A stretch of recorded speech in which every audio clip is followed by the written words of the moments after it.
The HOA said I was being selfish because I wouldn't let them drill for water on my land. They said the community was running dry, that I was the only one standing in the way of progress. But I warned them. Told them the ground under that ridge isn't just dirt, it's a graveyard of sulfur and stone, sealed for a reason. They laughed, rolled in their shiny trucks, started drilling like they owned the earth itself.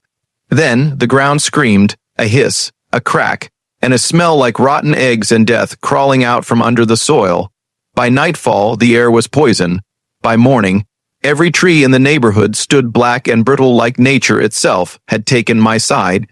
They drilled for water, but they struck revenge. It started with a letter, plain white envelope, HOA seal pressed into the corner like a threat disguised as courtesy, inside a notice, request for shared access to underground water supply. That's what they called it. But I knew what it meant. They wanted to drill on my land. See, my property sat on the edge of the community, the oldest part of it. Before there were fences, before there were rules, before the HOA even existed.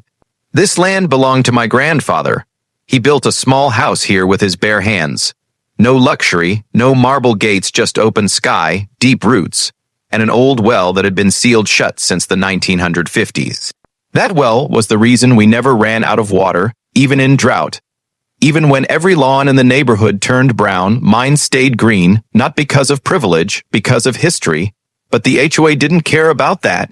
They cared about control, and at the center of that control was me. One morning, the HOA president, Karen Yes, another one showed up at my porch. Pastel blazer, sunglasses big enough to hide her smirk.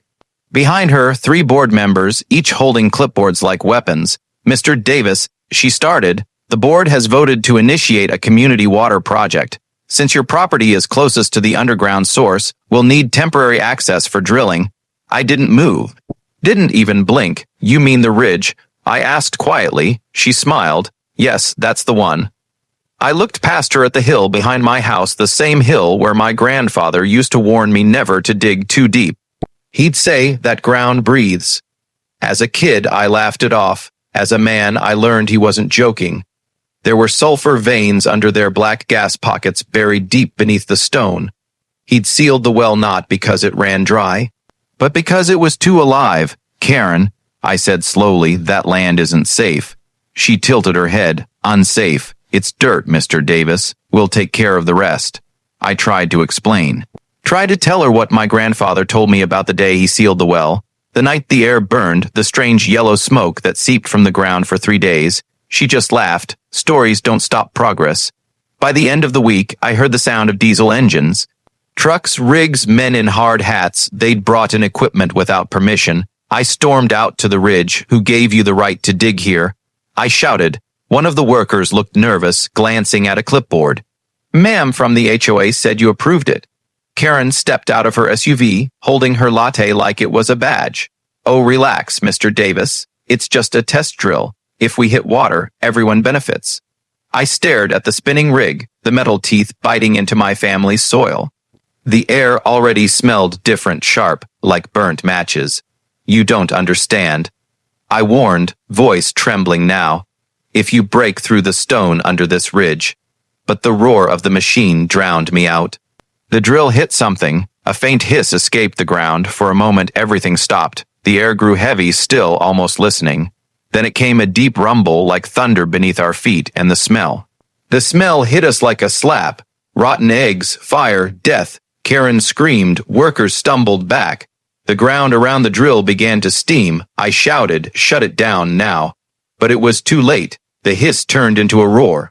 A cloud of thick, yellow gas burst out, swirling up into the sky, coating everything it touched. Birds fled. Leaves withered before our eyes. The ridge, the one my grandfather warned me about, had come alive again. By nightfall, the HOA sent out emergency alerts. Stay indoors, avoid the ridge. They blamed it on a natural reaction, but I knew better. This wasn't nature's accident. It was man's arrogance. And the irony, they dug because they thought I was selfish. Now, the same people who mocked my warnings were sealing their windows, coughing through masks, and praying for clean air. I stood by my window that night, watching the yellow fog roll through the streets, and all I could think of was my grandfather's voice. You can't steal from the earth without paying a price. That was the night everything changed. The lawns turned pale, the trees stopped whispering, and the neighborhood that once called me stubborn started calling me right, but that was only the beginning, because what they didn't know yet was that the poison wasn't done spreading. And soon, the HOA would learn that some things buried in the past don't stay buried forever. By morning, the neighborhood didn't look like a neighborhood anymore. The air shimmered like heat waves, except it wasn't heat. It was gas. The same ridge that had once been green now looked scorched from within. Every tree wore a ghostly gray film, and the grass crackled underfoot like old parchment. People were out in their yards with towels pressed over their faces. Mothers clutched their kids. Sprinklers ran on dead lawns. It was like watching life pretend it was still alive. And at the center of it all, Karen. She stood in her driveway, phone in one hand, HOA folder in the other, trying to keep control while everything she'd built around her was falling apart. Her voice cracked as she barked orders. Everyone stay calm. We're contacting environmental control. It's just a minor leak. But you can't control nature with paperwork.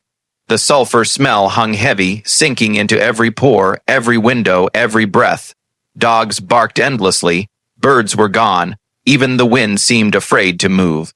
I watched from my porch, the same place where I'd warned them just days ago.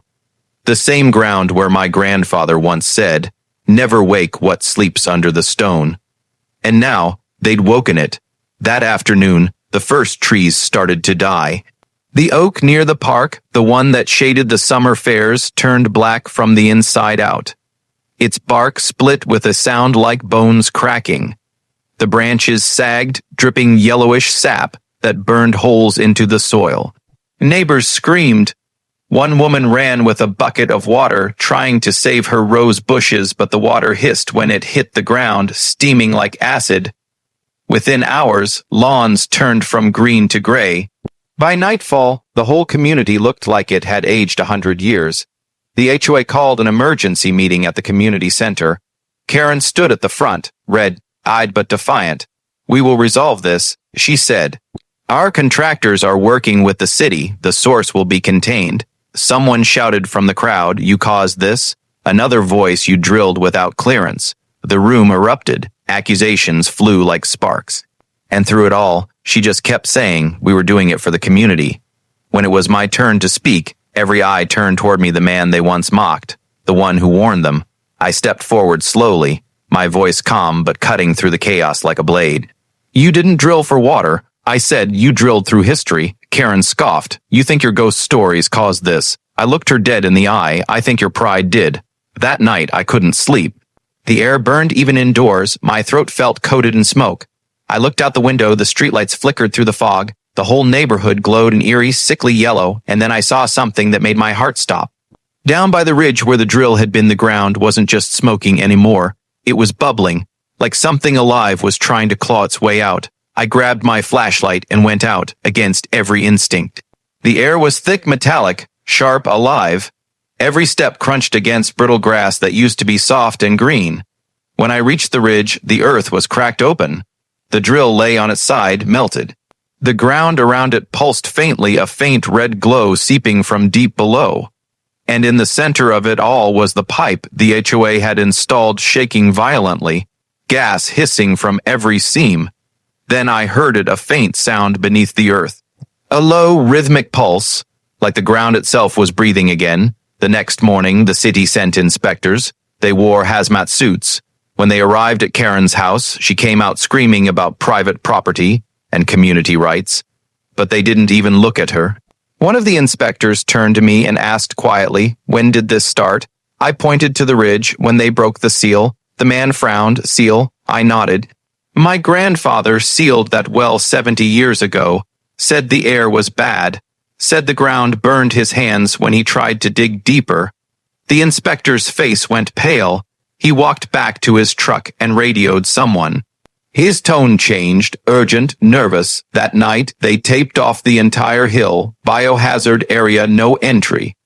Karen stood outside the barrier, arms crossed, demanding answers, but there were none, not the kind she wanted.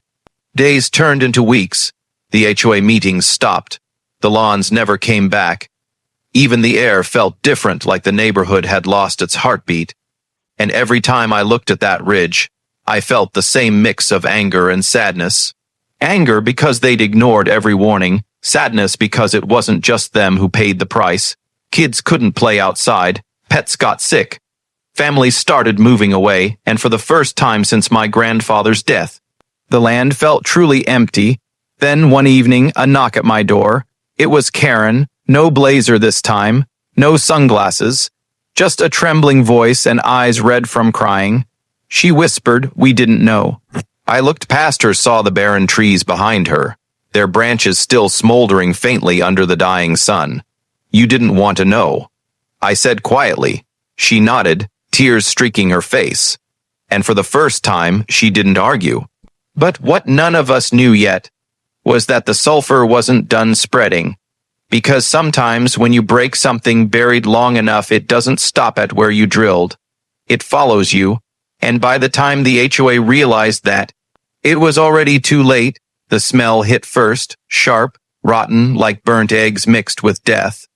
By the time I reached the property line, the grass had turned a sick yellow, curling under the morning sun. The HOA's well, their pride project, was spitting out thick black water. Steam rose off it like poison mist. Karen stood there, hand over her nose, clipboard shaking. The same woman who told me I was in violation of community guidelines for having an old barn. Now she was watching the same guidelines crumble around her. Neighbors started running out of their houses, screaming, "My trees, my garden, what's happening?" One man fell to his knees, watching his apple trees wilt in real time. It wasn't just my land. The sulfur vein spread underground, seeping through roots, killing everything it touched. I warned them. I told them drilling here wasn't safe. They laughed. They said I was just a farmer who didn't understand modern infrastructure. But when the state inspectors arrived, they found the permits were fake.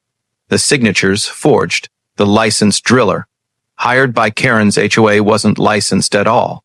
And when the EPA trucks rolled in, sealing off the neighborhood, the news vans followed.